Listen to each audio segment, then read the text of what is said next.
the year 1692, the small village of Salem, Massachusetts, was gripped by a wave of hysteria that turned neighbor against neighbor under the ominous specter of witchcraft accusations. The Salem witch trials remain one of the most infamous episodes of mass hysteria in American history. Were they truly just a result of communal panic, or was there a more calculated power play at work? In the late 17th century, Salem was a community already fraught with challenges. It was isolated, religiously strict, and politically unstable. The Puritans, fervent in their religious beliefs, saw the devil as a real and present threat, lurking in every shadow. This collective fear set the stage for the events that would unfold. It all began with a group of young girls in Salem Village. In January 1692, they began exhibiting bizarre symptoms: fits, screaming, and contortions. The local doctor, baffled, attributed their behavior to the supernatural, specifically witchcraft. A diagnosis that catalyzed a frenzy. Accusations quickly spread like wildfire, ensnaring people from all walks of life. Women, men, and even children found themselves accused of aligning with dark forces. The trials were marked by spectral evidence, testimony that the spirit or specter of the accused had appeared to the victim in a dream or vision. Although logically flimsy, this evidence was potent enough to condemn many. But let us pause for a moment and ponder. Was it purely hysteria, or did some individuals exploit this chaotic atmosphere for their gain?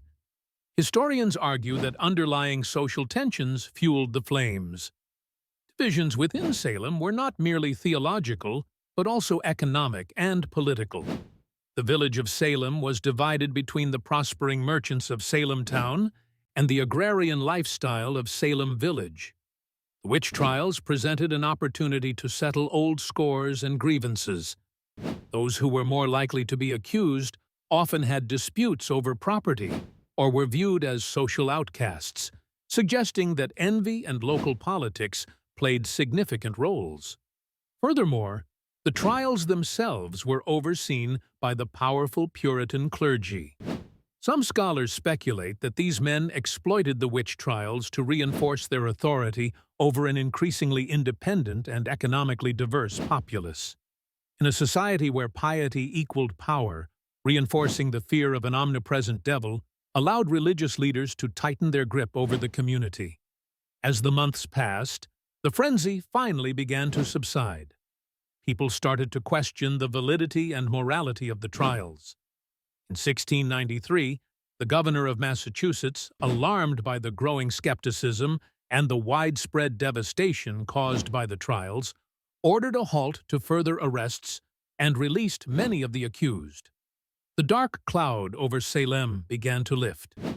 In the end, the Salem witch trials serve as a cautionary tale of how fear and suspicion can warp justice, and how the dynamics of power can manipulate genuine concern into a weapon of control.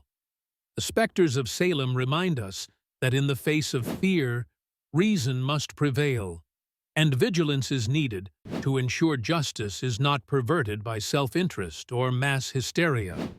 So, what do you think?